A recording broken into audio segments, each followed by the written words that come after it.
Have you called and checked on your loved one today? I mean, not to see if they're okay, but just to call and say I love you. To say, hey, I want to hear your voice. See how you doing. I mean, have you called and checked on them? Because if you haven't, or maybe you have, and maybe they responded with the universal response of, oh, I'm okay, and I'm all right. But does that really mean that they are okay? Does that really mean that you have been paying attention to all the signs that can give you opportunity to have conversations that they never thought they would have to have with you?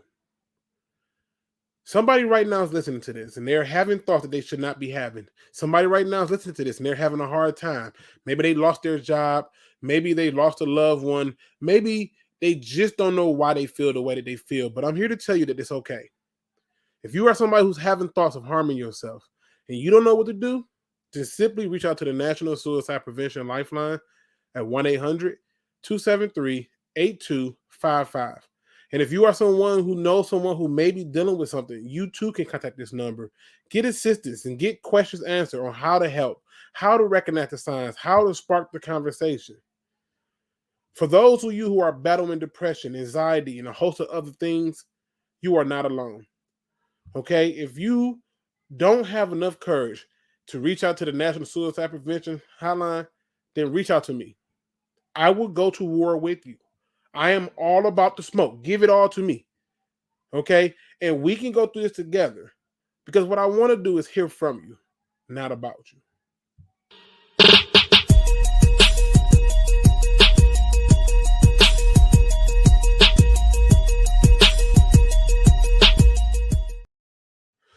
What's going on, Pride Nation? And welcome back to another Fear Review podcast show. Not gonna lie to y'all people, I've been absolutely sick. And I'm talking about to my stomach. Not from football, but actually sick. And like puking sick. Like I was going through it, people. Y'all don't even understand. I was questioning if I was gonna be here for Monday, right? Like that's how sick I got. Don't know what happened. Thank God it wasn't anything too serious, but it was enough to put me on my butt. So if you are here, hey, I'm happy to see you. We got a lot to talk about. Obviously, we got to talk about the Lions versus Rams game. We got to talk about a host of things. I'm gonna open it all the way to hell up because why the hell not? You know what I mean? Also, I'm gonna be taking y'all comments. Getting y'all views and y'all thoughts on this because this is more of a family atmosphere. We should be able to have this conversation. So I'm going to do it the same way I always do it. I'm going to put that link out there. And if you got a device that got a good headset, you can join me and we can talk on some ball. It's just that simple, right? It's not hard. It's not challenging, okay? I'm also going to, try to keep it short, but keep it within the realms of where it should be, if that makes sense. Like I got a lot of things I got to get caught up on. So, but I want to put it out there. So first things first, let me put the link out there. This is for anybody who wants to join. All right. So we got that out there. All right. Boom. First things first. Let's see who's in the building with me. Pride Nation, who showed up? Looney Tunes in the building. Tim Hutchinson's in the building. Lions Pride, one Pride 40's in the building. Jalen Bradford's in the building. Frederick Jackson's in the building. Gold Lions, Marcellus Willis, Mr. Marcus 42, Midwest Lions, D-Map Zoom, JGB, One Funky Lions fan, Craig Ferguson, Jello is in the building. Q is in the building. Kyle Webb, Dan Spanos. I hope I said that right. Our Keith Gates in the building. Make sure I ain't miss nobody. Hatter House 710, Crimson Shadow 94. It's in the building. Vash Starwin's in the building. Coach Roney the D is in the building. AF Fragile's in the building. Sweatbread, Juan W. I think I hit everybody. All right. First things first, we got our first guest who jumped onto the link, so I'm gonna bring him in. I'm just leaving it open for you guys today. I'm in a good mood. I'm y'all probably not gonna get the universal response you expect to get out of me, but it is what it is. So let me go ahead and bring him in. We got my man Kyle Webb in the building. Webb, hold on. Let me get you on the screen, bro. Hold on. This is the only rule I ask. Before you come on, You do not have to have your camera on during the whole show, but before I bring you on, you have to turn on your camera so I can physically see you to make sure you ain't on no bull. Because here, I'm telling you, you will get cloud. My man Kyle Webb, Lions take a L, brother. They take a L to the Rams. How are you feeling on this overreaction Monday? How you feeling, bro? Man, I feel that they should did. I didn't like the throw that Maverick that Garrett Goff did to he threw right exactly to Jalen Ramsey. Jalen Ramsey was guarding T.J. Hawkinson the whole entire game. Yeah, I think for me, what ended up happening, in my opinion, is why are we throwing the ball there? We were running it just fine, and then next thing you know, we just throwing it, and I think I think Jared Goff had somebody open that having Jared Goff. Yeah, I just we got my man Jeff in the building. What up, though, Jeff? Shades in the building, AB in the building. That dude live has showed up. What up, though, people? I just look at it like this. At some point, you have to just call a spade a spade. And what I mean by that, Kyle, is this. We should not be throwing a ball in that situation. We're not. We hold all the keys. We have all the power. And there's no reason for us to throw the ball in that position. I see you out here, Midwest. I got you. You can leave your camera on or off. It's up to you. But we shouldn't be in that position. And, and in my opinion, that to me is a problem. So like I said, I'm leaving it open to y'all. I'm not going, I'm not killing nobody's view today. But my biggest takeaway from it was I'm not blaming Jared Goff. Jared Goff should not be throwing the ball right there. He shouldn't. It's just no Like man. When I say the line they had plenty opportunities. We did an onside kick. Then come open the playbook that we never ever saw before. He did an onside kick. He faked it. We did all of that. We did all of that, and we still didn't score. The Yeah, I only mean, score that we had when when um when our running back he got a touchdown early in the game, and that's all that was most of the point that we scored. well, look, I don't want to keep you too long, Kyle. Man, I got Midwest. I'm gonna give him a chance to get his piece out. But I appreciate you for coming through, bro. And giving your point. And you brought up something that was going to be another take of mine, which is our red zone offense, and that's a huge problem. So man, hopefully you still listening. I'm gonna take you out and bring in my man Midwest. I appreciate you for coming in, Webb. All right. All right. We got my man Midwest Lion in the building. Midwest Lion, what up, dude? Hey, what up, though? Not Hey, much, man. Listen, obviously the Lions took a loss, right? And it was unexpected. How are you feeling on this overreaction Monday? I tell you what, man. I know we lost and everything like that, but everybody was planning on us. Like, I heard so many analysts and so-called experts saying that we're going to get blown out by 40 and everything like that. And from the first quarter on, Dan Campbell just, he just balled out. I mean, what was it? It was one onside kick recovery, and it was two fake punts. And, Khalif Raymond balled out yesterday. DeAndre Swift balled out. There was a couple balls that Jared Goff missed that Swift was wide open. But all in all, man, the fight. I mean, they continue to fight for this man. They're 0-7, but they continue to fight for him. I mean, that's all we can ask for, right? Yeah, I mean, and that's what you're looking for, to see if they're going to have some fight in them. You're looking to see that, okay, who wants to be here, knowing that you're probably not making a playoff this year. You're probably not going to do a lot of big things, but who's still here to play and ball? I enjoyed the fight. The trick plays didn't bother me. The issue was when we did the trick plays, we didn't come away with touchdowns.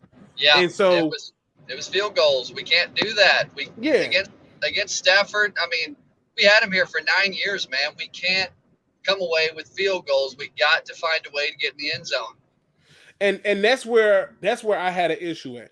That's where I looked at it and I said, okay, opportunity will present itself in games. You had 5 trips to the red zone and you didn't score on none of them. Think about that. Think about that. Also, another thing that, this is one of the reasons why I respect when Dan Campbell takes the blame, because he should. Dan Campbell should take the blame when certain things don't happen, because on that play that Jared Goff threw, which he did get hit, I'm not blaming this game on Jared Goff. I thought, honestly, before that interception, I thought Jared Goff was having the best game of the season. But it was because the coaches took the game out of his hands and said, we just need you to do this, this, and this. But 5 trips to the red zone in no touchdowns, no field goals, you was 0 for 5 in the red zone. That's not going to get it. Nope. That's not going to get it. Not going to get it done. But, man, can you imagine? I haven't watched. I mean, I don't watch any of the, the first take or the get up or the whatever analysts saying, the people basically saying that they were going to get blown out by 40 and that they weren't playing for Coach Campbell anymore. I've seen nothing but the opposite. They continue to fight for this man. Facts. And I'm telling you, man, we've seen a lot of coaches here, but Aaron Glenn, I mean, I can't say enough of the job he's done. I mean, look what he's working with, man. Bro, listen, I'm still trying to figure out, how did he take the big boy mascot, Grimace from McDonald's, and literally the Hamburglar, and say, you know what, I'm going to turn him into a defense. He got Muppet babies out here. They performing. Listen, bro, they was getting stopped. And this is another point that I'm going to bring up. I'm going to have to let you go. I got one point waiting, but thank you for coming through, man. 100% hope you stay listening, man. For sure. This is a point that I got to bring up, y'all. This is something that I'm surprised nobody in the media was talking about. I'm surprised that nobody else was talking about. But, dude, Dan Campbell got in McVay's head. Dan Campbell. Now, y'all may be saying, Luke, how do you know this? Dan Campbell had these boys going for it on 4th and 1, them damn selves. They wasn't going for 4th downs. They wasn't trying to get in the building on that stuff. They was like, you know what? We're about to do X, Y, and Z, and it didn't go that way. He was all in their head, and I thought it was a story that nobody jumped on. Shout out to my man Anthony from Roar of the Lions UK over there. He says, UK Lion in the house. Hope you are well, Luke. Many reasons to be positive after that. Yeah, 100%. Now, I saw my man JGB was in the building. He stepped out. I'm gonna bring my man Juan W in the building. Juan, what up, though? What up, though? Can you hear me? I can hear you, man. Man. Lions take a loss. It's an unusual loss. How are you feeling? Yeah. This is Overreaction Monday. For me, the game was lost by coaching. You need to keep the ball out of your quarterback's hand. You was running the ball consistently. You had the advantage of running the ball, and they failed to do so. How are you feeling after this game? Well, I like the strategy that Dan Campbell had coming in, because if you notice, Stafford was on the side looking like, when is going to be my turn? Because that was a good strategy to keep him off the field. Yep. That was one of the best angles and strategies to win the game. And then not only that, people can say they use trick plays, but they were 3 for 3. You still have to execute on those trick plays. Yep. So obviously they were prepared. They were well prepared, and they practiced all these for the scenarios, and they executed. Got way more yardage than they needed. My issue, like you said, I felt like this is one of Goff's better games, but I feel sorry for the defense, because he's making lemonade out of lemons with that defense. Yeah. Because, we basically have nobody on that defense, not a lot of big household names, but they're playing for him. Like the guy said before I came on, I don't care what the media says. I watch my team, and they're playing for Dan Campbell. That defense is playing, and they've done better than a whole bunch of teams that the Rams played previous to the Lions on defense, because the Rams did pound a lot of teams, but the Lions were in it. And I just didn't like the fact that Jared Goff is so prone to make a mistake. He's going to give you a turnover or a mistake in crucial times every game. That's been his pattern. And even if he plays a perfect game, that crucial time, that pivotal time when it's time to execute and get over the hump, like the pass to Swift in the red zone. And Swift was so frustrated after he passed the ball behind. I don't know whose fault that was, and I can't even say who to blame that. But for some reason, Goff just loses and gets nervous and makes a big mistake. Besides the interception that he threw. One thing I wanted to ask you though is, remember when he pump faked? And he was going to throw a bomb, and he kind of just grabbed the ball and didn't throw it. I don't know. Did you figure out what was going on there? He hesitated. He hesitated. He didn't let it go. He didn't let it go, and I think he's going for our guy. What's number 11 for Raymond. Receiver? Yeah, he hesitated, and the worst part about it is those are going to happen. Because when you do that, it's like, hey, why are you doing this? Let it go. Because that resulted in a sack. It resulted in a bad play because he held on to the ball. But this, to me, was the best throw he had of the whole game. This the best throw. Tight coverage. And look, only his guy can get it. Yeah. Only his guy can get it. This was the best throw he had the whole game. But, yeah, he just hesitated on that one pass. And I think that's why you saw that and you were like, okay, like, damn it, what happened there? Yeah, he just hesitated. It resulted in a backfire. So, it's one of the things where you look at it and you just have to be honest with it. You got what else you got for me, man? I appreciate it, man. What I'm gonna do is I'm gonna start putting the clock up so we can see how much time we got and everybody know how much time they gotta wait. I'm gonna bring in my man JGB, man. Keep listening. We got a lot to talk about. I want to make sure I hit on as much as possible. I just had to do it this way differently because I've been freaking sick, man. I just want to hear people talk about the game, what their views are, Yes, sir. Appreciate you, sir. Okay. Yep. My man JGB is up in the building. I see you. I got this Jay. I need you to show me you on camera before I bring you in, bro. All right, appreciate it. Thank you, sir. All right. My man JGB is in the building. What up, though? Yo, what up, though, peoples? Man, dude, listen. It's an overreaction Monday. Everybody and their mama finna go crazy. They finna talk about everything that ain't got nothing to do with sports.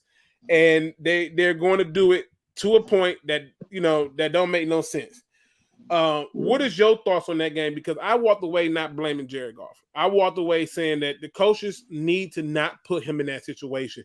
Because at that point, he was willing to do anything to prove that he was the guy to not to the Lions fan base, but to Sean McVay. He was going to force a pass in that situation, no matter what, in my opinion. I just think that we do, like, Jared Goff needs to be the quarterback to be able to have confidence in himself to make those plays. Like, if we just hand the ball off every time, he already doesn't have any confidence to throw the ball more than 5 yards. So if we just keep taking those chances out away from him, then what good is that going to do for the whole team if our quarterback doesn't feel like he could play quarterback? Like, I know our strength is to run the ball. We ran the ball all the way down the field, but our quarterback got to be able to score some points too, But it's one of the things where it's a timing issue. Was that the right time and moment to say he got to make that call? Because you got to keep in mind. I think it was the right call. It was only second down. I don't think it was the right decision by Goff. He had two people underneath wide open. Swift was killing linebackers all day. Why not just check it down like you always do? But see, I hated the play call. I hated the play call. I hated the fact that it was a pass, and I hated that it was that pass call. That play was designed for the ball to go into the end zone. And that was an issue for me. Because to me, you got to run the ball again. Get it to the outside. And if you want to throw it, call another damn screen. They didn't really want no parts of Swift. He out here, he don't put two players on the ground. They like, this mother is different. Yeah. So, why put that person in that position to do that in the first place? Why put him in that situation? And I didn't like the play call. So that's why, for me, I put that one on the coaching. It has to go on the coaching for that, 100%. I see you, my man, D-Map Zooms. Hold tight for me, brother. I see you. Yeah, I'll just make one more. I see you too, Anthony. Go ahead, JGB. Just make one more point before I go. You let everybody else on, but it's frustrating to me to see how hard this whole team plays. Dudes who didn't even expect to get a snap this whole year, on defense, and rookies on 20-year-olds handling Aaron Donald. We got just all this stuff, and then for the quarterback, it's just so irritating for me, man. Like I got a lot of optimism for the team for the future, but it's just frustrating right now, No, it's frustrating because you see games where they were in it to win it, and the problem is this, and this is not something that's going to just be learned from the players, but it's learned from the coaches. I can name you 3 games where the Lions had a chance to write their own story. They controlled their own destiny. They had the ability to be able to determine the outcome all within themselves, and all they had to do was simply make one play. And in each one of those cases, they made the opposite of the one play. But I appreciate you for coming in, JGB. Hopefully you stay in and keep listening, bro. We're gonna keep it going. And if y'all come back around the second go around, we do it like that too. Because what I'm trying to doing is bringing everybody in at one point. But I want to give everybody their chance to get their energy out, man. We got people who want to vent. So I don't want to, shut people down, But I appreciate you, bro. Appreciate it, Luke. One product don't ride. 100%. Next up, we got my man Jay. I know I'm gonna botch his name, bro. I swear to God, I'm gonna botch it. Jay Stardrian, man. What the hell, Stardrian? Bro, okay, so you know what my name was last time, right? It's just Adrian because the other one was too vulgar. You took the U out. That's it. Yeah. Damn it, you right. You sure did. Okay, don't judge me. Don't judge me. Good. Bruh, it's Overreaction Monday. Everybody, like I said, I figured people gonna think I'm crazy. I'm not blaming Jared Goff for this. We obviously gonna talk about that one play that everybody's talking about. That play is 100% on Jared Goff. I don't give a freak what my man's. I don't care what Swift is trying to say. I just don't get it. I just don't get it. But what are your thoughts, man? I want to know what your thoughts is. Overreaction Monday. How you feeling about this loss? What stood out to you? What you hated? What you loved? Talk to me. The floor yours. All right, bro. So I got an unpopular opinion. So that one play in the end zone where we could have won the game, I feel like Jared Goff is just playing like a cow bear, bro. Like, this is not college no more.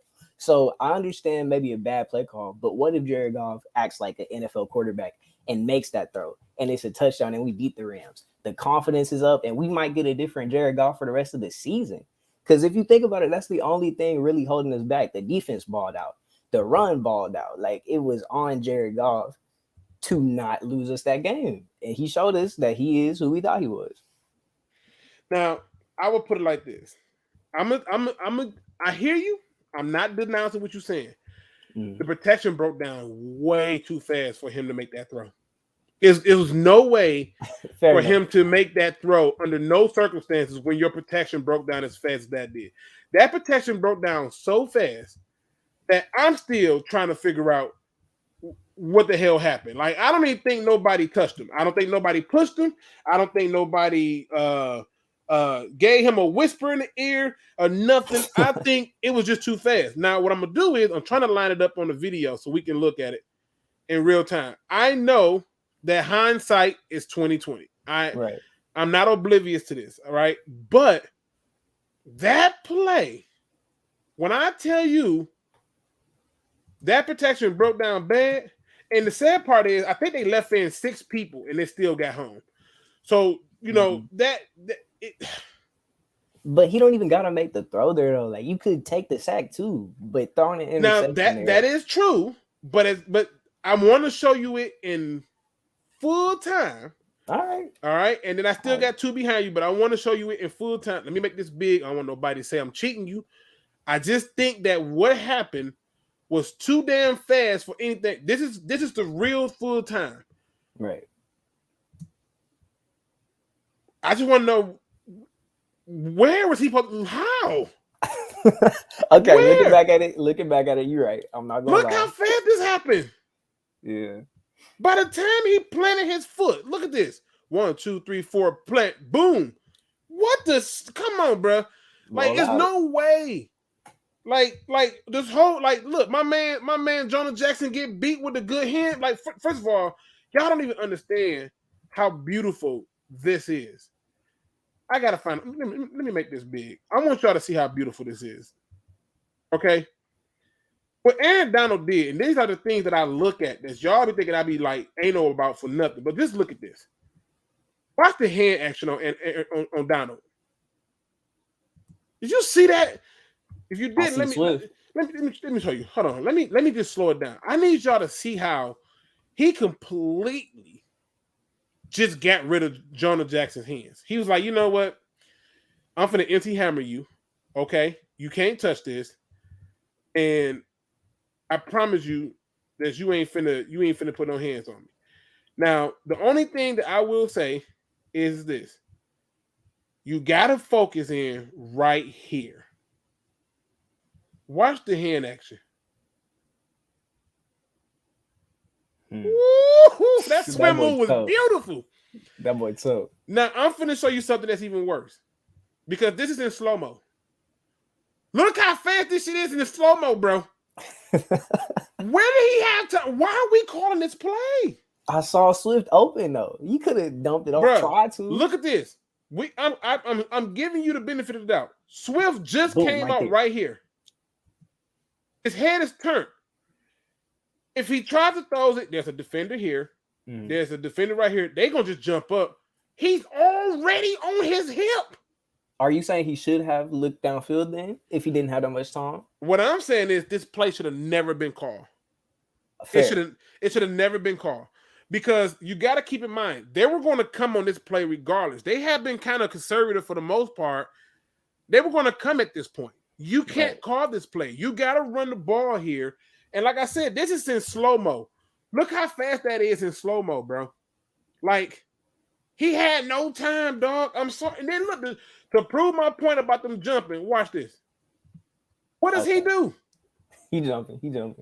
I rest my case. I don't go by nothing but film, bro. I don't stats is cool, but film gonna tell me what I need to know. And that's my point I'm trying to make to you. He had no time, bro. Like, that's real. I get what you're saying, but that play was doomed from the start. That I can't blame Jared Goff for that. He should not be put in that situation in the first place. Okay, this is my last question. I'm gonna go. Go ahead. Swear to God. Okay, so you're saying he shouldn't have been put in that situation. What situation do we need to put him in? I feel like we didn't give this man so many opportunities to at least put us in games, but nothing is seeming to work. So what are you thinking should this organization do in the future? Is you got to understand who your talent is, right? So I'll give you a perfect example, right? Like, I don't know, like, you got brothers, you got sisters? Yeah, I got 2 sisters. Okay, you got 2 sisters, right? Like, there are certain things you know about those sisters that you are pervy to because you grew up and around your sisters, right? But if they were guys who were trying to date them, they wouldn't know these things, right? Like, you may know that one of your sisters like to pick her nose and roll boogers and flick them. That might be a thing for her, right? Yeah. Well, the Lions need to know who their quarterback is. They need to know that Jared Goff is going to be limited in certain things that he's going to do, and you have to take the game out of his hand. I'm waiting on the Lions to finally get to a point where they treat the game like the Tennessee Titans. And so to me, as he starts to get more and more comfortable in his regular role, which is be a game manager, then that's what you do. But in that situation, you can't do it because you were running the ball. You got your first negative run there, and you just gave up on the run and went to the pass to try to make your quarterback the hero in a game that they would have still had a last possession. It's just not a good look from the coaching staff, in my opinion. But I appreciate you, Adrian, for coming through. I got to roll my across seas brother into the building so we can get his view and stuff. And hopefully you stay listening, bro. All right, man. Appreciate you. 100%. Like I said, I'm leaving it open, people. I want to blame stuff, and then also, wait, he left. My man D-Map Zoom, come back, bro. I got you. Don't go nowhere. But I want to make sure that people understand, bro. Like, I want to blame that play, but it was doomed from the start. Like, Anthony, am I crazy? Did you see how fast dude did him? Oh yeah, it's very hard to make a throw that precise when you've got a few £100 guy bearing down on you in next to no time at all. Goff has a lot of detractors here, but that was not one of them. I don't think that was entirely on him, that one. A lot of quarterbacks would have struggled to make a throw in that situation. It's just one of them things where, to me, I hate to say it, but it wasn't on Jared Goff. Now, the stat junkies, the Pro Football Focus fans are going to run out and they're going to see numbers and say, he threw 2 interceptions, but it's like one of them went off the hands of Swift. Swift just didn't even care at that point. But it's too hard for me to put this loss on Jared Goff. We got to figure out how to score in the red zone. We 0 for 5 in the red zone, and I'm sick of the red zone offense. It has to be better. And I'm not saying that anybody should be fired. I'm not saying that, but I am saying that before we start blaming people, let's at least be honest about, what we're seeing, and that's the scary part to have. That's what it is. So I'm not saying fire nobody, but I'll be damned. I'm just putting it out there. So obviously, Anthony, Roar of the Lions UK, Lions fan from across the seas. Overreaction Monday. How are you feeling about what happened in the game? You know me, Luke. I'm a guy who likes to look on the positive side of things. I know, 0-7 is not the best in the world, but this season is all about looking for improvements. And, you've mentioned a bit about coaching today, and there are some coaching issues there. But I want to drop a different slant on this and give some praise to the coaching as well. I think one guy who's been not talked about anywhere nearly enough this season and the last, and again, looked very good this Sunday, is Hank Fraley, our offensive line coach. Now, I know you've just spent 5 minutes ripping apart the O-line on that one play, but for 2 years ago, we didn't know what an offensive line was in Detroit. We said for years we didn't give Stafford a run game. We didn't give him protection. These 2 years since he's been here, he's revolutionized what all this has been about. Now, don't forget, he is working here without his star left tackle, without his star center. He's got a backup at right tackle. He's got Vaitai, who was inconsistent at best last year. He's got Evan Brown starting his first few games ever, this season. He's got Jonah Jackson, who's a second-year rookie, and Sewell, who is a first-year rookie. And they went there. They didn't give up a sack. They gave up 1 hit on the quarterback, and they gave up 7 pressures against one of the best teams in the league for getting after a quarterback. I was really happy to see how they played. We got over 100 yards on the ground. We got the run game going. We took it off Goff a little bit more, which is why the offense was able to function much better than it did against the Bengals. I've been saying we need to do it for a long time, and it was great to see that take place. So yeah, Hank Fraley deserves a lot of credit for what he's doing. And this aggressive style of Dan Campbell, I know it's, people think about it, 2 ways. Sometimes it's too aggressive. It's not. I like it, not going for the field goal, going for the 4th and 1s, all these trick plays. This season is a rebuild season, and you want to see what your players are made of. You want to put them in tough situations and say, go out there and win me the game. The fake punt, Tracy Walker gets in there. He's on special teams as well as playing well on safety. The fake punt, you're asking Jack Fox to throw, Bobby Price to be a receiver. These guys are standing up and playing well. You see the development in these players because he's putting trust in them, and he's also putting them in situations which are showing their character. And I like what he's doing. Yes, it's not going to come off all the time, but the level of player development I'm seeing, I applaud Dan Campbell for what he's doing. And yes, he is going to need to learn a bit as he goes down the road, to be a little more conservative in places. But the players are standing up for him. They are standing up to this test, and they're doing well. The Rams could not put us away. And this is a team that could go to a Super Bowl. And we're working with so many deficiencies, but they did not give up. And they had a chance of winning this one. Just a few mistakes in it. And that's to the lack of talent. Yeah, I walked away. How can I best word this? I know I kind of pointed out that, look, I was only pointing out the fact that I can't blame Jared Goff for the interception. I am one of the people who joined you in your belief that the offensive line has been playing stellar. If you would have told me that we were going to lose our star center and the guy who's going to come in will pick up like we never lost our star center, I'd have said you're full of crap.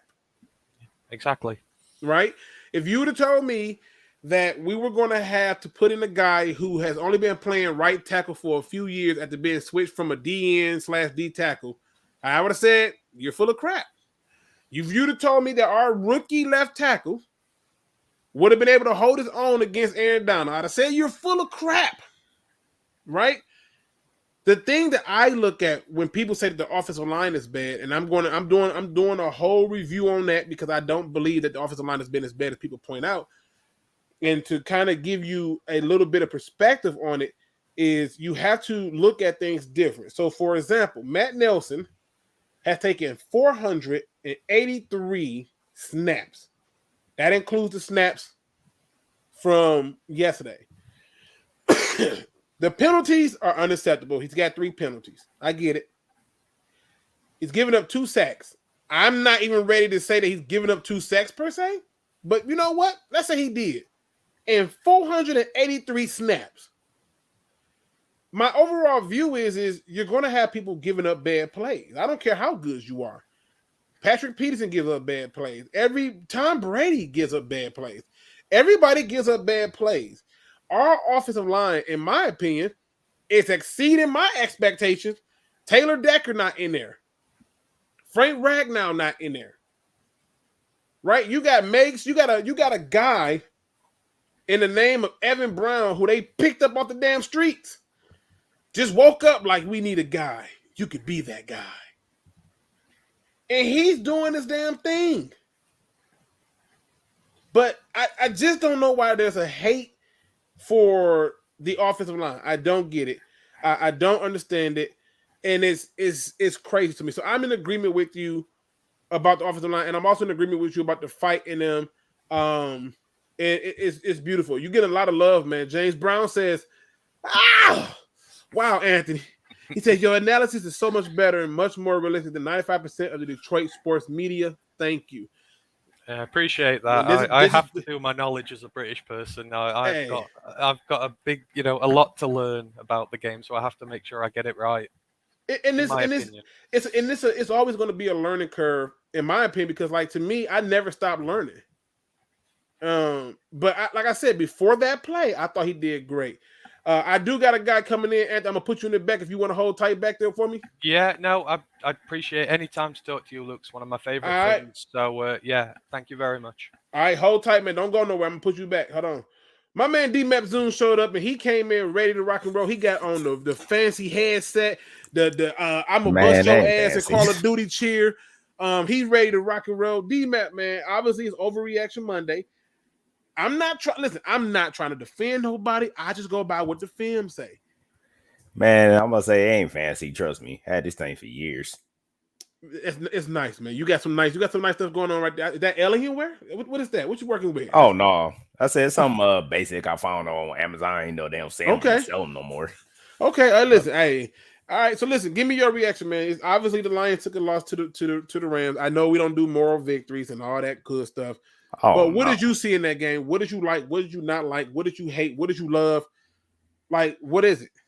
For some reason, this game was literally the best game golf has actually played this season, which I was very surprised. I would say dude was literally actually making legit passes, of course, except for the ones that he should have made to Swift and then to the other receiver, but he threw it in freaking double coverage. But it wasn't their fault. The guy literally just right in front of him about to smack him.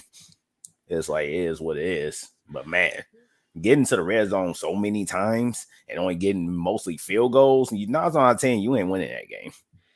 Right. And listen, if y'all go back, just go back. Like I told people, we got too conservative when on 3rd and 9, trying to chew clock. We should have went for the first.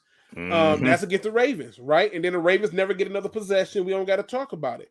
I thought we came out too flat week 1 against the 49ers. I thought against the Packers, we went away from the run. And I'm still trying to figure out when one of our running backs are going to get at least over 20 carries because we haven't gotten it.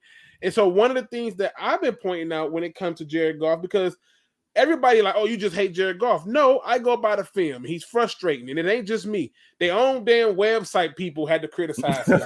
Like, it's not just me. You had Jerry Ball. Man. You got Jerry Ball, Drake Bell, and a host of other people. Yeah. I seen all those. That's going in on him, pointing this stuff out, and I'm not even trying to protect him. I'm just telling you what it is. This, to me, is what I expect to see out of a quarterback. And it's one of the reasons why I was ready to say this was the best game he's played all season, and I still would say it. Watch this play right here. This is what I think people don't understand. When you look up and you hear stats like Joe Thomas never gave up a sack. It's because quarterbacks did things like this. Look at this play right here. Look at this. Now, I want you to understand something. He's already in shotgun. So 1, 2, 3, 4, 5, climb the pocket. There you go. Go. Where's this at on a regular basis? Yeah. A lot of the things that we didn't see majority of these other weeks, he actually started doing this game for surprisingly. Right. Because there's plenty of times he could have done this. I guess Campbell lit a fire under his ass or something. Even right here, this is poor positioning from Jonah Jackson. Mm-hmm. Right? Sewell did his job. Basically, just wrecked that guy. Yeah, the tackles did their job. You can do the horseshoe around. You got to double team this dude on the inside. Ain't no ifs, ands, and buts about it. That dude down was a monster. And some people might say, well, he could throw it to Raymond right here. He's awaiting. Exactly. I can assure you. They got two guys right here. He's awaiting. Now, it was a guy right here he could have threw it to. But again, I'm okay with that because at least he manipulated the pocket.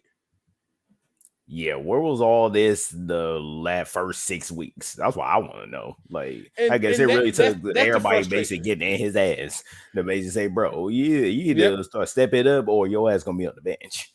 And that's the frustration.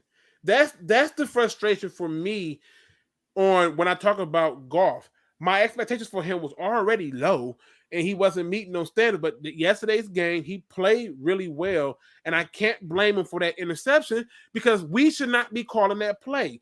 To kind of put it a little bit more perspective for you, I want to show you one more thing because, like I said, it's one of the things where you have to be able to look at the film. And like I said, you have people who enjoy the stats and stuff like that. But I look at things a little bit different, right? Mm-hmm. So let's just review. Okay, let's review. Let me get this up here so we can take a look at it.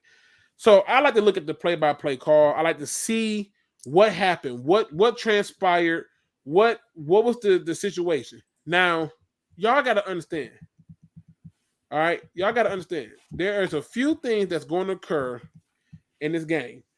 We literally had a 5-yard pass to DeAndre Swift, which made it 2nd and 6. We are on the 17, people, on 3rd and 1. We go up the middle with Jamal Williams for 5 yards. 3rd and 1. On 3rd and 1. It is now 1st and 10 at LA's 12. I want y'all to understand something. 1st and 10 at LA's 12. They run the ball off right tackle. He gets stuffed. It was blocked poorly. I didn't like that call too much, but it is what it is. You still ran the ball. Now, this comes on 2nd and 10 at the 12. Just because they stuffed the run here, and this is when I realized when I go look at this entire drive that they was trying to make Jared Goff the hero. He gets hit. The ball gets picked, and I'm thinking, just run it again. I was thinking that too. Put Swift in. You can call a screen. You can run it. You can do whatever. I was mad when they made that pass play. I'm like, no, the running backs are putting in work against this team. I'm gonna say, give it to Swift again. Like, why are you trying to pass it now? Right, and for the people who say stuff like, it says, I wonder if Luke still see the 7 winnable games because I don't know more. I do still see 7 winnable games.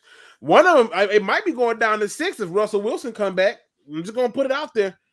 I had the Seahawks as one of those games, but I'm hearing Russell Wilson might be back, so that might be a problem. But yeah, I still see some winnable games. So when I'm saying is this, D-Map Zoom, excuse me, I'm sitting here and I'm looking at this, and I'm saying to myself, why are we putting him in that situation? And then there was another play where people got upset because they felt that the Lions on that 4th down call, that was dumb. I didn't have a problem with the 4th down call. You know why? Because you're trying to catch them off guard. I had a problem with the execution on the 4th down call. In other words, the blocking was not there. It was not where it was supposed to be. I had somebody tell me, oh, that penalty on Jacobs was trash. You got to turn your head around. This is how you play cornerback in this league. And if you're not going to turn your head around, you're going to have problems. And so, yeah, I'm sorry that I'm not sorry. The call was right. You got to turn your damn head around. It's simple as that. And there are some people that obviously want to get mad. Now, there is one play that I'm putting on Jared Goff and Jared Goff alone. And I don't give a care what my man DeAndre Swift said because they're trying to protect the quarterback. Literally, nah. It was I don't his fault. care. I know exactly which one you're talking about. All right. It was his fault. It to me, this is on Jared Goff 100%. And if y'all disagree, I ain't mad at you. I still love you. It's not personal, right? But let's be honest about this, people. Let's be honest about what's going on here. Let's get this thing big and let's take a look. I'm going to show you how I know that this is on Jared Goff and not on DeAndre Swift. First thing I want you to do is see what's happening here. Ball gets snapped. Mm-hmm. All right. It's delayed. He comes out the backfield. Jared Goff does not like pressure. All right. There's times when you got to throw a ball to a spot, and there's times when you got to throw the ball to the player. Okay. I don't know what he was doing here. Now, the commentator said, oh, he thought he was going to stop. No, he never stopped his motion at all. He pivoted and was going out. You got to throw them. And I'm going to show you this the key part. Watch this. I get right here. All right. All of the defenders are going this way. Right? Watch this. He goes this way. At this point, you're looking at him. Yeah. Y'all got eye contact. This could almost be sexual assault with the way they stare at each other. You understand me? Yeah. Right? And some reason he misses it. You throw it here when you should be throwing it to the outside so he can catch and run. Because there's no way that this dude wanted any smoke with him. He had just put him on the ground earlier. True. So I'm just saying, this is the one play, but this is another red zone attempt where we didn't get it. Now, here's the other part that let me know, even though DeAndre Swift come and claim that this is his fault, he was told to say that. But this is how I know that DeAndre Swift blamed this on the quarterback. Just watch the reaction. Falls, get up, turn around. I beat your ass. See that? Exactly. I See know. that? Once he got up, I'm like, yeah, Look he at know. I'm like, golf. Like, what's wrong with you? Come on. Like, you bastard. Like, come on. Look at this. This is the anger that he has because he understands. And this is the that look, was a TD. This is the look that was like, oh man, we almost gave up one. So I'm exactly. just saying, He knew. He looked like, damn, if he got that, he would have had it. He knew, bro. And so for me, I get it. And that's all I'm pointing out to you, man. Let me go ahead and let you go, bro. And like I said, I ain't want to keep you too long, but I appreciate you for coming through, man. 100%. Hey, man, not a problem, man. I know right. this. Salute to you, sir. Yep. All right, Anthony. I mean, yeah, Swift is tired of golf. The frustrations is there. I mean, it's no way of getting around it. Anthony, what are your thoughts? I mean, that's the only one I was willing to give and say, come on, Golf, you got to make that pass. Yeah, I'd agree. I think he needs to hit him there. He is in space. And even if, at the ranges he's dealing with, you can give for a little bit of give either way. I think he needs to be hitting him there. It is a bit low no matter where he's stood, and you have to put that on him. It's low and behind him. Exactly. But, overall, I do agree. I think that's the only one you can really put on Goff. He made some much better throws in this one. There was the one you showed earlier on the drive down just before the half. There was one to Fells that was put in between two defenders in coverage. There were ones going, bloody hell, I didn't think, he could make that sort of throw. So I thought he looked a little bit better, but it was simply because our run game got going, and it didn't against the Bengals last week. And when it's all on Goff, it doesn't happen. But when you take the pressure off and your running game gets you good yardage down the field, then he does look better when there's not as much asked of him. So, it was good to see the offense at least, getting a bit of stability back in that regards. Yeah. And like I said, I walked away feeling a certain type of way where I'm like, we got games where we're winning time of possession, but we're not winning the game. So let's let's look at some stuff that jumped out to me, right? Like these little stuff that I look at. The first thing I said is, I'm like, I don't care about turnovers. The red zone, they were 3 of 4. We 0 for 5. If you get 3 touchdowns out of 5 of those, we talking about a totally different game. And Stafford is throwing 50, 60 times to try to get us back in it. Yep. The Lions completely came out and made Sean McVay and the Rams go, oh, snap, these motherfuckers, they not giving up. They for real. And I walked away feeling like, okay, we got opportunity to do some stuff. Now, I'm going to show you where my frustration comes in at. And I'm not saying I want somebody fired. Jamal Williams, people.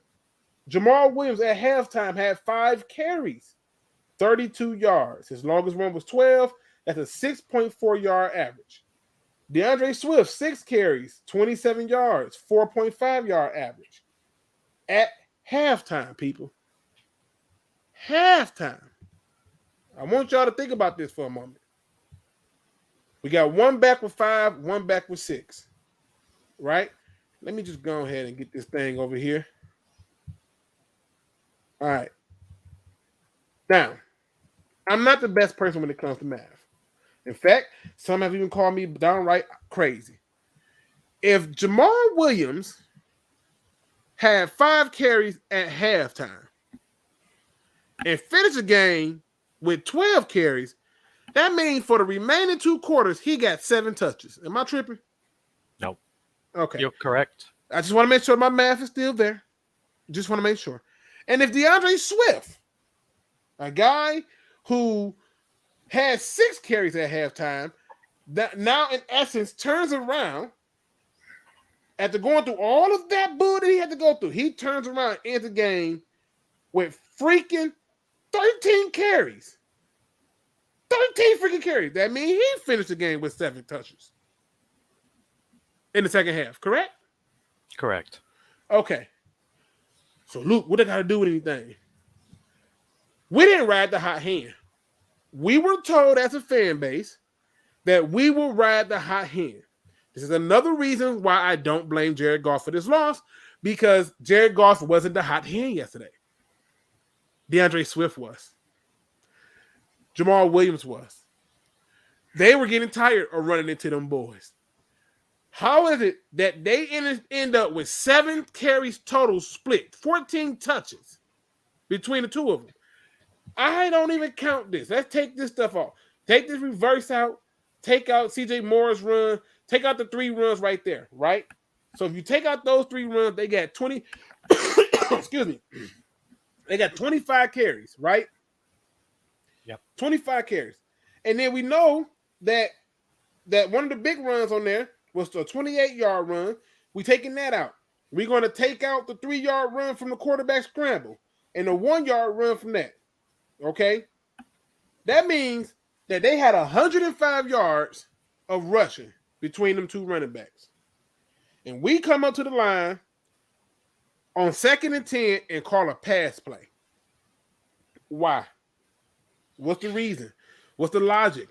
Why are we not getting nobody over 14 carries this season? 7 games and not a single player at the running back position got over 14 carries. This has to be alarming in my opinion, to people. What do you think, Anthony?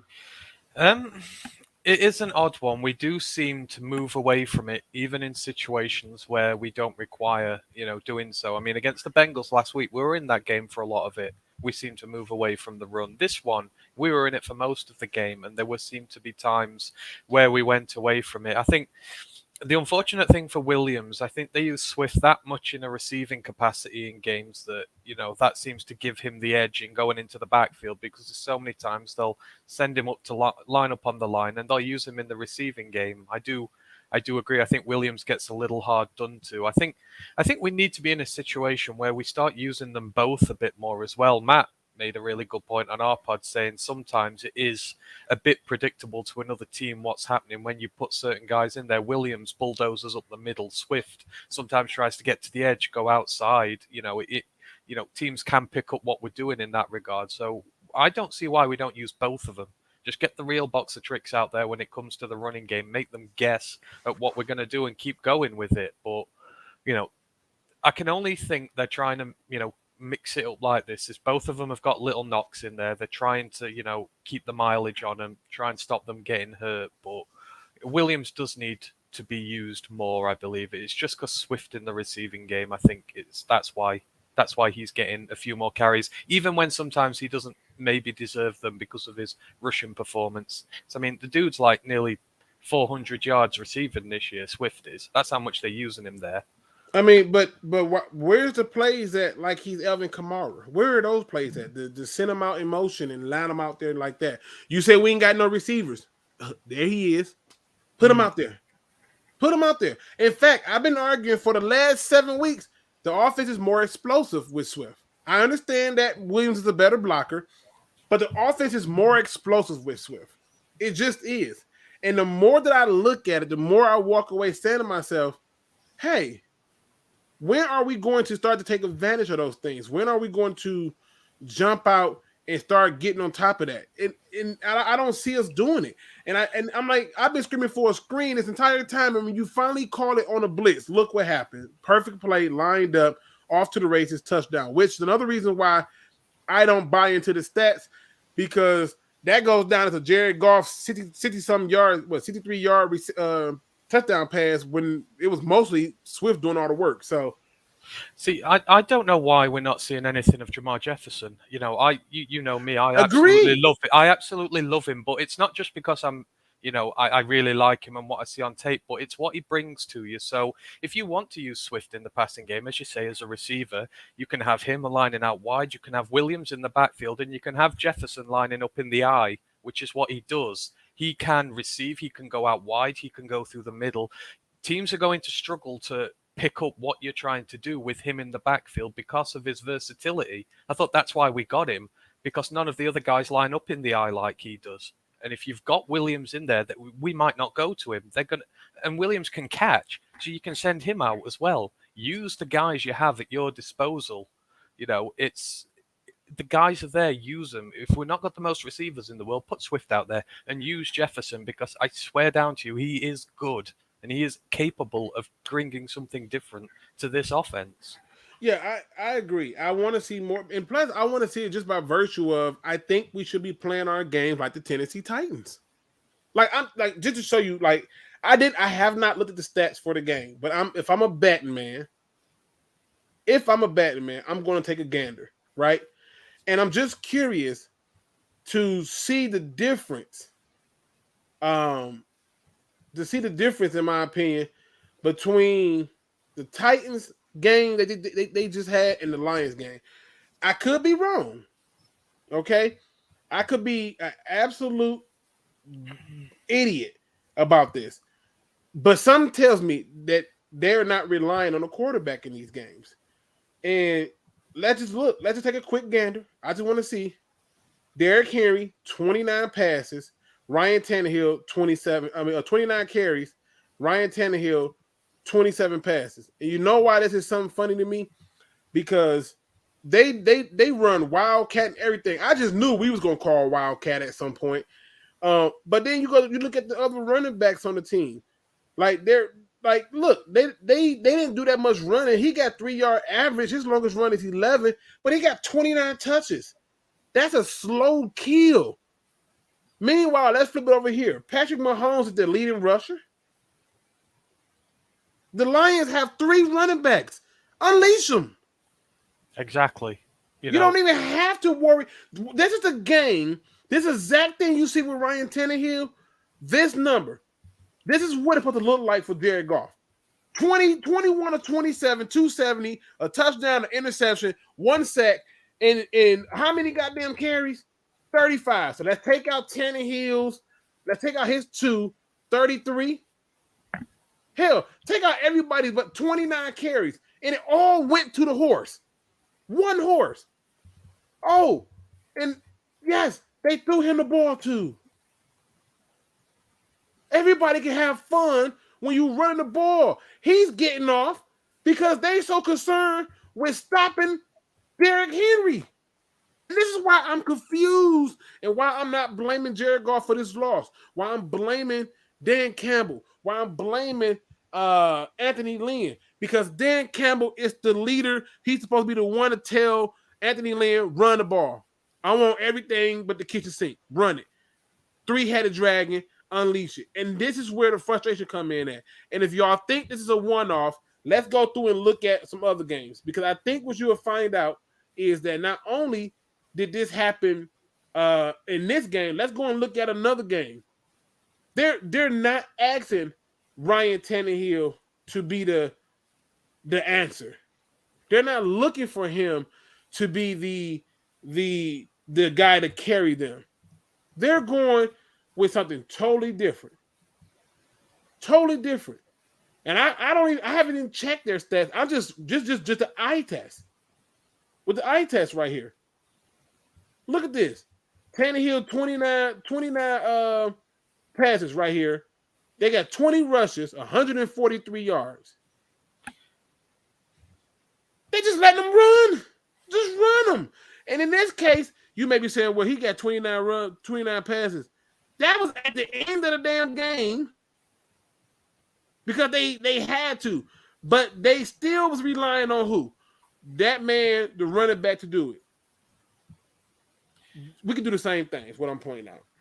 I think so, but, it depends. You need to get the balance just right. I thought overall we got the balance pretty good on Sunday. Like you said, 5 red zone trips. If only even 2 or 3 of those turn into touchdowns or field goals, we win that game. We got in the right positions. We just didn't execute fully. And, I'm up for letting them share between, because as I say, I don't want either of them to get injured. Both of them are very intelligent and they're very good runners in their own rights, and we've seen they can be.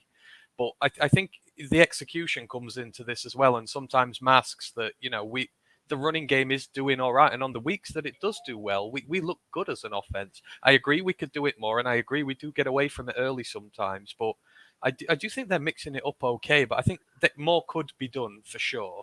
And, they said we was riding the hot hand. How many of those losses was the hot hand of running game? I wait. How many? Yeah, I can't disagree with you on that one there. I can't. I think they're trying to, because the trouble is they're both really good. So I think they don't want one week a guy to have few touches. I think that's the thing. They're trying to keep them both in the game and trying to get them involved, even though sometimes it's not the best idea in there. But I don't know why they don't just send Swift out onto the line, because he's good as a receiver. If you want to get them both in, get Jamal in the backfield, get Swift out wide and use him there, because you use him there enough anyhow, right, when we're going for it. And like I say, you've got a third weapon in the back to help Williams there as well, and you're not activating or playing him, which you absolutely should be. So there are questions that need to be asked in terms of the run game, but, at least it is holding up better. We're getting more yards than we have done in recent years. The guys are there. It's just the execution needs to be right. Now, I respect my man Don Burr. He said Ryan has Henry and 2 dog receivers. It's not about who they have.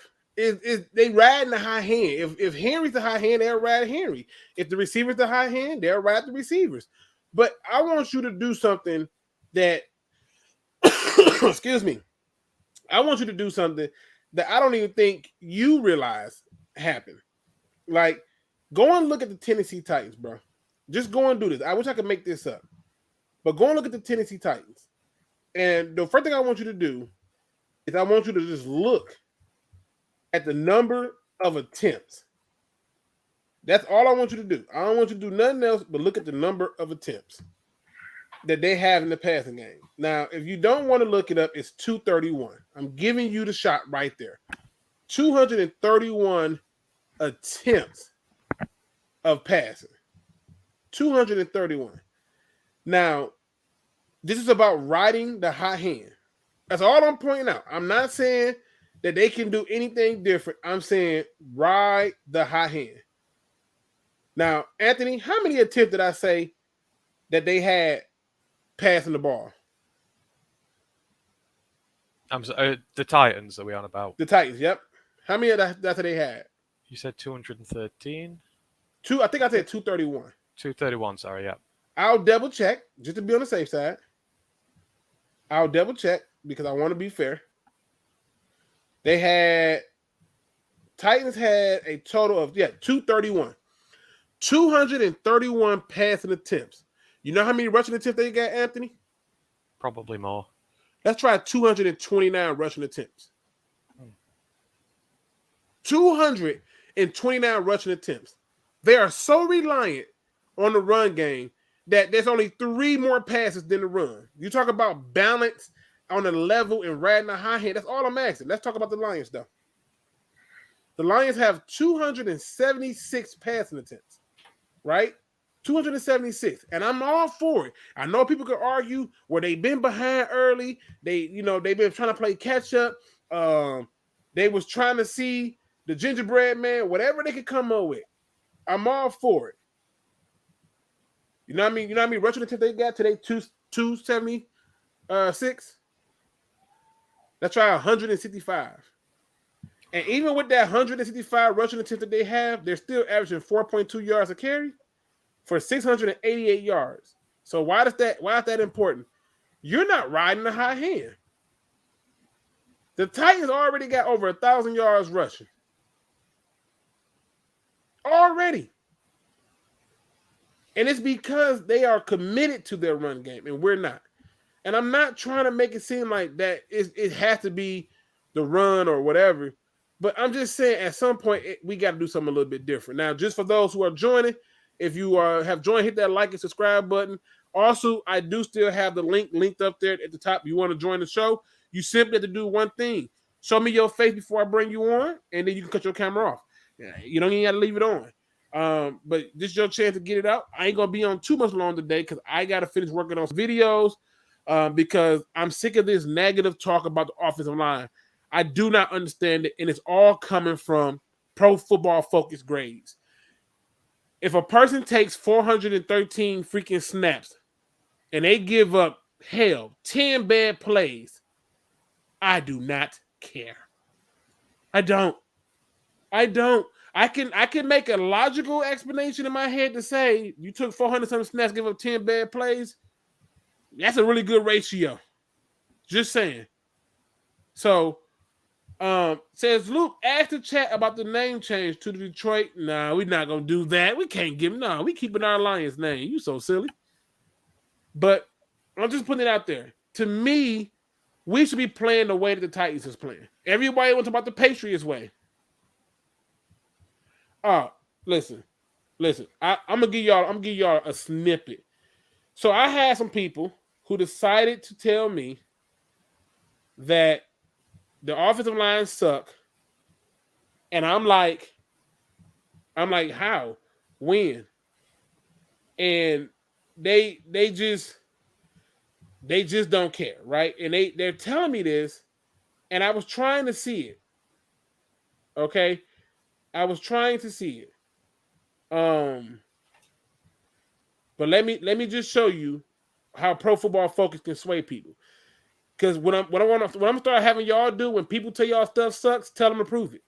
Tell them to point you to the game, point you to the moment, and prove it. Tell them to show you with the tape or what they're talking about. Because I can't take it no more. I can't.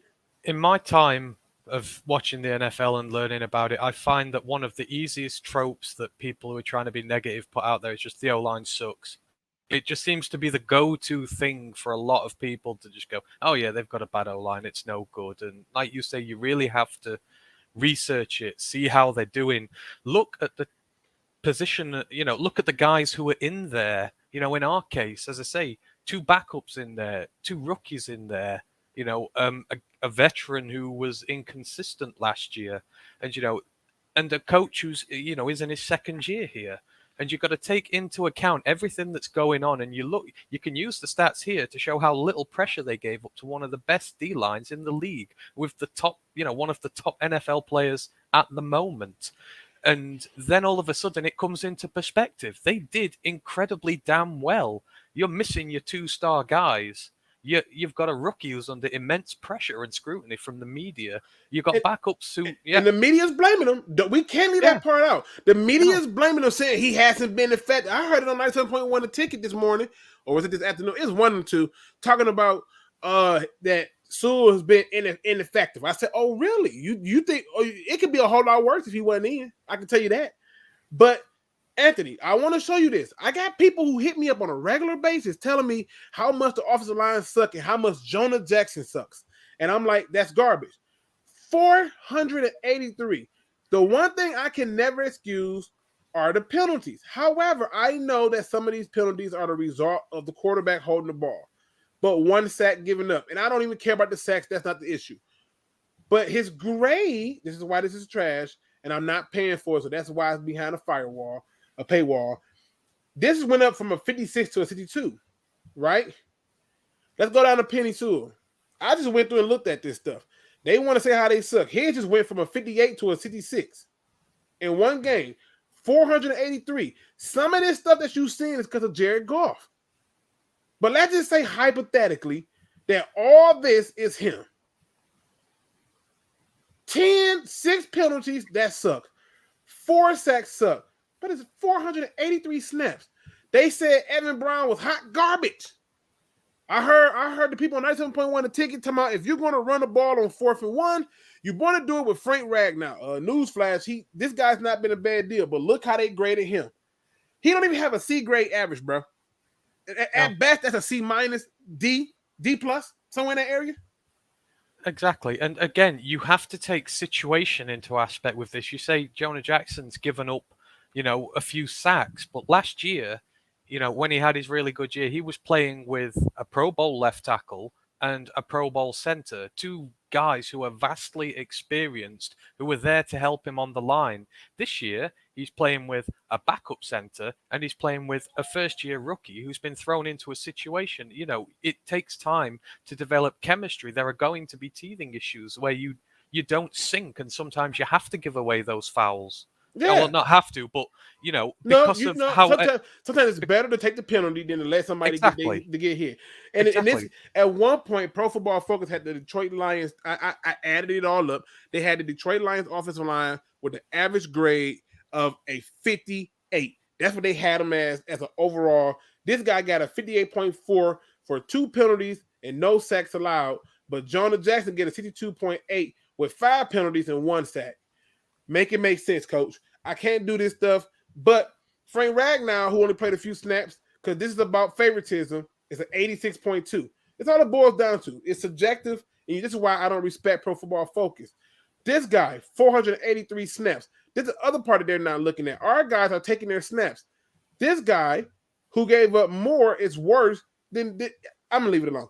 The point I'm trying to make to you guys is this. It's not an offensive line thing, and I'm going to show you with film over the next few days why y'all going to have to get away from that narrative, because this is not an offensive line issue. That's not what this is. This is a something else issue, and that's all I'm pointing out to you.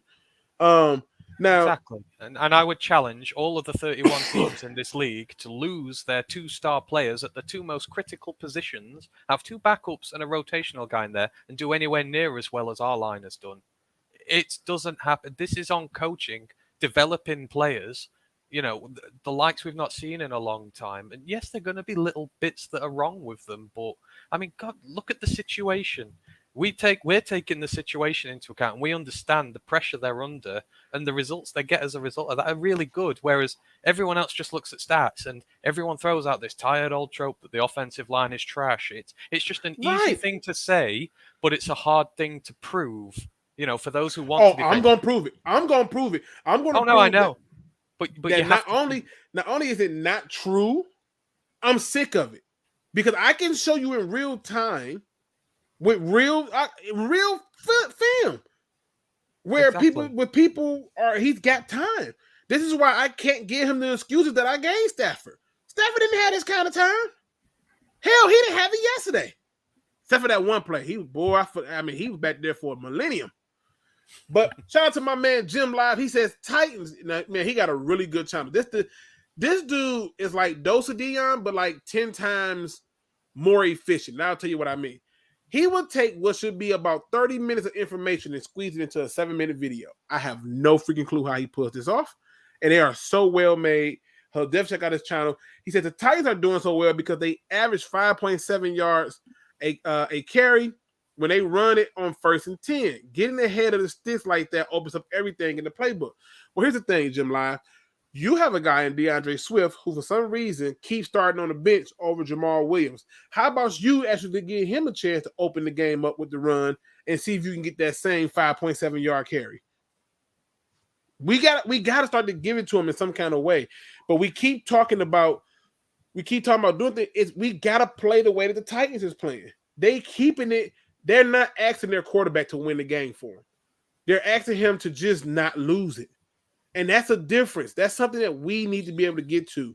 Again, I do have the thing linked in the description. So if you want to jump in and join and have a part of the conversation, please do so. If you have already been on and you want to rejoin, please do so. I'm letting everybody in at once so we can have an open discussion for a second too.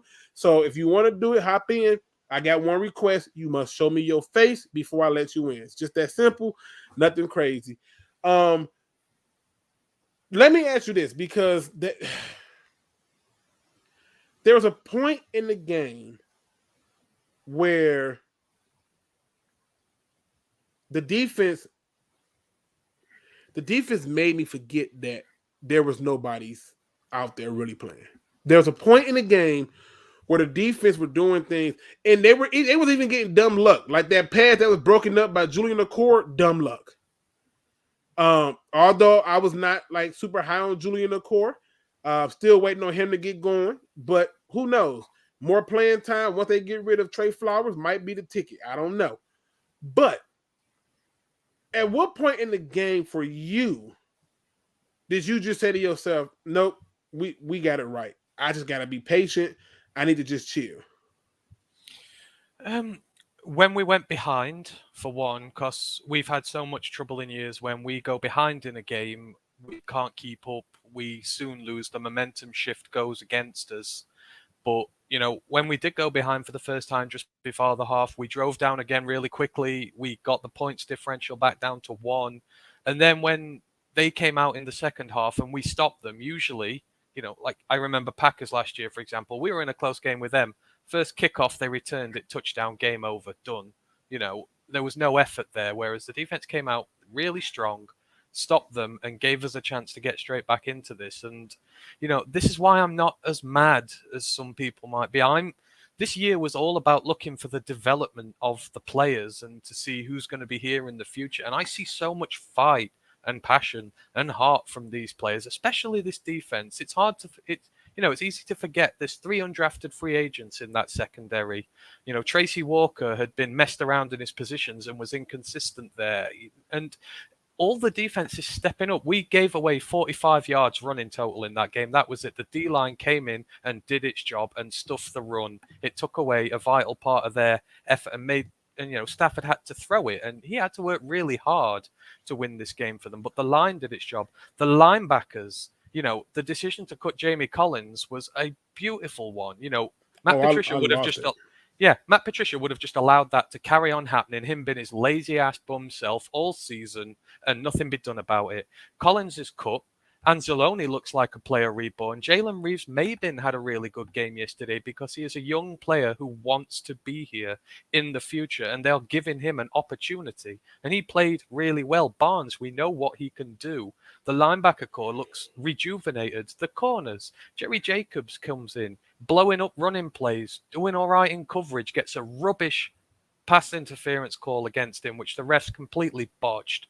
But these are defenders who are coming in and showing no fear. They're going up against some of the league's best receivers. They're coming up against one of the best quarterbacks, and they held them, you know, to a decent score. They gave us a chance all game.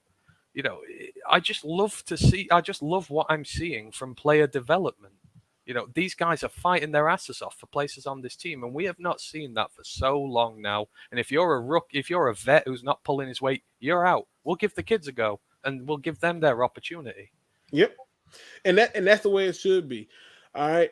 Like I said, man, it's one of the things where I'm gonna keep it short today. I gotta finish working on some videos. I'm literally gonna go through game by game, every freaking snap, of the offense. We just go look at the offensive line. That's it. And I'm going to give you the parameters that you need to look at to determine what the truth is. Now, I know C said he saw that the Lions line was ranked 10th.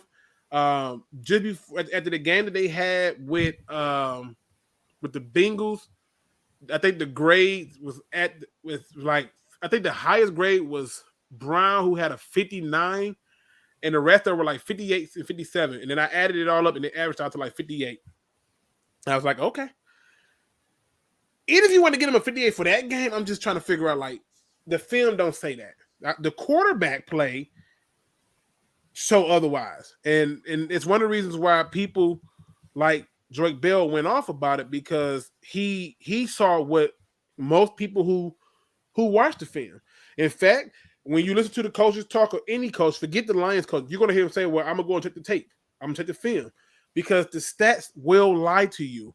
They're going to be taken out of context every single time, because we don't know. Like, in my opinion, that Bengals game, Jared Goff shouldn't have had an interception, nor should have Joe Burrow. So that's just my point that I'm trying to make. You just have to be able to see it for what it is and call it what it is. Oh, my man JEMlive, man, listen, this dude, man, I love it. I love what he do. It's not just all Lions stuff. It's a lot of stuff that goes on over there. But the most information you're going to get in 6 to 7 minutes is ridiculous. It's almost like he's challenging himself to get the video as short as possible with like 80 minutes of information. I don't even know how he's doing it, but he pulls it off every single time. What's going on, Single Dad Club? You got any final thoughts, Anthony, before we get up out of here? Because like I said, I got to really work on this video. And I got 2 more games I got to record and look through to see what's going on, including the Rams game. But even in the Rams game, I can see where players were getting beat, and I can flip it on the defensive side of the ball, and I can see where certain things are not going to show up on the stat sheet, like Anzarike completely collapsing the damn entire offensive line of the Rams. Like, so these little things do matter. But any final thoughts, man? My final thoughts. I know it's frustrating being 0-7, but this was always going to be a rebuild year, and what we're seeing so far is incredibly positive. We're seeing a lot of player development. We're seeing a lot of fight, a lot of heart. These are things that we didn't see under Patricia. The culture is changing. These players want to play for Dan Campbell, and players who, have really no right to be in this team fighting for starting spots are, because they are inspired by him. And they are playing, as well as they can, given the situation. Some of these problems we have are just simply down to the fact that we're so handicapped. We're minus 100 million in budget. We're left with this situation that Quin, he just nearly destroyed this franchise. And yet here we still are, nearly beating playoff teams, nearly beating Super Bowl caliber teams. This is progress. This is the sort of progress we need to see this year. And there are a lot of players who we didn't think could be here in the future who might be. That's huge for our build. So I would just say, your famous phrase, do your research. Honestly, I can't, agree with that moniker more. Do your research. Look at what is going on. Look at the progress you can see around, and you will see that this is different this time. There is a lot happening, which should give you a lot of optimism for the future. Yeah, I mean, look, Single Dad, he said, you cutting it short. Yeah, I really gotta knock these videos out. I got a small window to do this stuff, because once my kids wake up from that nap, I'm on daddy time. They not finna hear nothing about no damn football. In fact, my oldest one, as he's trying to learn the game, and this is so messed up. I can't believe I'm finna admit this. So we watching the game, and I watch the game without sound because I don't want to hear what they gotta say, right? And my oldest son, who's only 5 years old, they show Jared Goff, and he reads his name. He goes, "There's Jared Goff. Daddy, you hate Jared Goff." And I said, "Son, I don't hate Jared Goff." "Yeah, you do. You think he sucks, Dad." I said, "I don't hate him. I think he's not playing well." "Well, Dad, all I can tell you is either way, you don't like him." And I said, "And you got that because of what, son?" He said, "Remember the other day, and they were playing that Tiger team, and you turned your TV off because you were so upset?" I said, "Son, the TV cut off by accident." "No, Daddy, I saw you pick up the remote and you turned it off." And that's when I realized you know what? I got to be careful what I say and do around the kids because they picking up on it. And he picked up on it and was like, yo, 100%, you hate Jared Goff. He sucks. And I know you do it. I'm like, no, son, hate's a strong word. No, Daddy, you do. So, again, people, I really want to knock these videos out before they pop up because I'm going to be on his time and I don't want him to hear some of the things I'm going to say pertaining to this narrative that the offensive line, quote unquote, sucks and is not any good. But I'm going to put it in perspective because I think it needs to be done. And then I'm going to give you another breakdown to figure out what's really going on. Plus, tomorrow I'm going to be talking about something that Anthony Lynn said, a.k.a. Jared Goff throws it to receivers he trusts. Well, the numbers let me know who he trusts, and that's a problem. And we're going to talk about that and a few other things tomorrow, so stay tuned. You know me, I cannot end a show on a negative note. Excuse me. Boy, this boy is terrible. Jimbo G, man, you is hilarious, bro. You got me out here choking to death, and I'm just healing up. All right. Today's positive quote comes from Deion Sanders. I thought this was beautiful. I thought what he said was beautiful. He says, half your life is lived before you find out who you are. Once you understand who you are, the next journey is to find out what you are, meaning what's your purpose in life. I pray you deal with those who's and what's immediately so you understand your why. Woo, people, this was some beautiful stuff. This was some beautiful stuff right here. To understand that at some point in your life, you're going to have to figure out who you are, to understand what you are, to get to your why. See, the why is the part of the journey that we ignore. It's the part of the journey that we don't want to adhere ourselves to. But I live for the why. My why is my family. My why is my need to prove my doubters wrong. My why is my need to prove myself that I could do it. That's my why. And I know who I am. And I know where I come from. And I know how I need to get to where I need to go.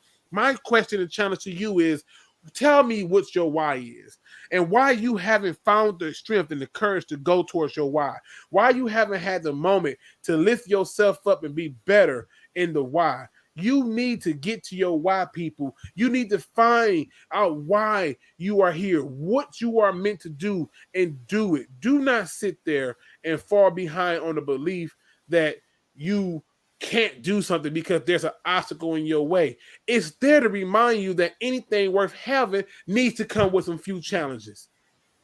People, we are at a pivotal point, and it's the point that I think you can take from your team and his head coach, and that point is no matter the outcomes, no matter how bleak or dim or grim it all looks, if you just take a second to understand your why and give your best performance, at least you can not only be respected by others, but look yourself in the mirror. And with that being said, ladies and gentlemen, that is my final thoughts of the day. Please make sure you hit that like, subscribe, and notification bell if you have not done so. I want to thank everybody who came on to talk sports with me. Just Adrian, JGB, DMAP Zooms. Golly, I'm forgetting a lot of people already. Shoot. Who else came on? The earlier ones. My man Kyle Webb. Make sure I ain't forgetting them. I know I'm forgetting somebody. Who was the early? I'm drawing a blank. Jesus. All the people who came on to rock with me. If you came into the chat, you talked in the chat. If you came on the video, you came on. And my man Anthony from across the pond. Thank you all for rocking with me. Stay tuned. I'm about to go through. I'm about to unleash the reality of our offensive line, so we can get this thing together. With that being said, ladies and gentlemen, as always, don't be no chump. Please do your research. It's important.